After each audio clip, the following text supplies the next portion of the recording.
नमस्कार मित्रांनो, जय Hind. MSF update या यूट्यूब चॅनलवरती तुमच्या सर्वांचं स्वागत आहे.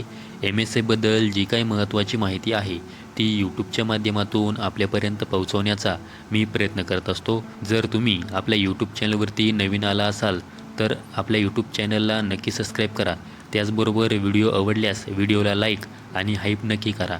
महाराष्ट्र विधिमंडळाचे हिवाळी अधिवेशन 2025 हे नागपूर येथे सुरू आहे.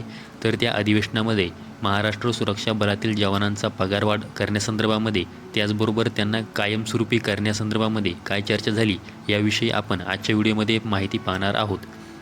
शिवसेना उद्धव ठाकरे गटाचे मेहकर विधानसभेचे आमदार सिद्धार्थ रामभाऊ खरात यांनी महाराष्ट्र विधिमंडळाच्या हिवाळी अधिवेशनामध्ये महाराष्ट्र सुरक्षा बलातील जवानांचा पगारवाढ करण्यासंदर्भात त्याचबरोबर त्यांना कायमस्वरूपी करण्यासंदर्भामध्ये अधिवेशनामध्ये चर्चा केलेली आहे व त्यांनी या संदर्भामध्ये सरकारला प्रश्न विचारले आहेत.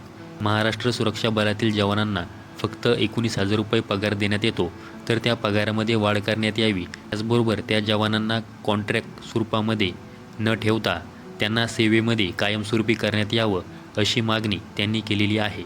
तर महाराष्ट्र विधिमंडळाच्या अधिवेशनामध्ये ते या संदर्भामध्ये काय बोलले, चला तर ऐकूया. दोन-तीन महत्त्वाचे मुद्दे माझ्या मतदारसंघापुरते ते मांडतो आणि मी थांबवतो. अध्यक्ष महोदय, माझ्या मतदारसंघामध्ये लोणार हे अतिशय ऐतिहासिक सरोवर आहे.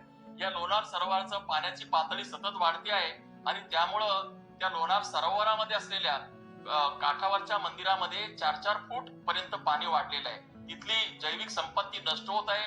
ही अतिशय चिंतेची बाब आहे आणि त्यामुळं या विषयावरती सरकारने लक्ष घालावं.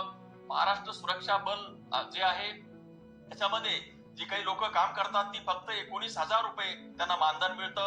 या कर्मचाऱ्यांचं मानधन वाढवावं, यांना कायमस्वरूपी याच्यामध्ये समाविष्ट करून घेण्यात यावं.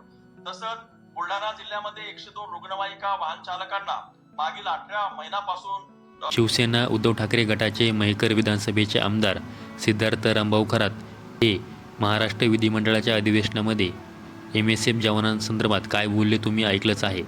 महाराष्ट्र सुरक्षा बलातील जवानांचा पगारवाढ व्हावा, त्याचबरोबर त्यांना कायमस्वरूपी करण्यात यावं अशी मागणी खूप दिवसांपासून महाराष्ट्र सुरक्षा बलातील जवानांची देखील आहे.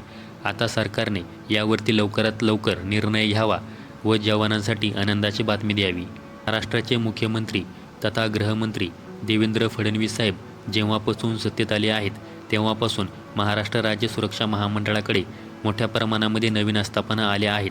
त्याचबरोबर मोठ्या प्रमाणामध्ये महाराष्ट्र सुरक्षा बलातील जवानांची भरती देखील केली जात आहे. ही सर्वांसाठीच आनंदाची बातमी आहे. ज्याप्रमाणे महाराष्ट्र सुरक्षा बलातील जवानांची संख्या वाढवली जात आहे त्याचप्रमाणे महाराष्ट्र सुरक्षा बलातील जवानांचे जे काही प्रश्न आहेत त्यावरती सरकारने विचार करावा व त्यावरती निर्णय घ्यावा. महाराष्ट्र सुरक्षा बलातील जवानांना 19,000 रुपये एवढा पगार दिला जातो, परंतु मुंबईसारख्या शहरांमध्ये 19,000 रुपये एवढ्या पगारावरती राहणं खूप अवघड आहे. कारण की ते घर भाडे, जेवण, जाण्या येण्याचा खर्च यामध्ये मोठ्या प्रमाणामध्ये जवानांचा खर्च होतो.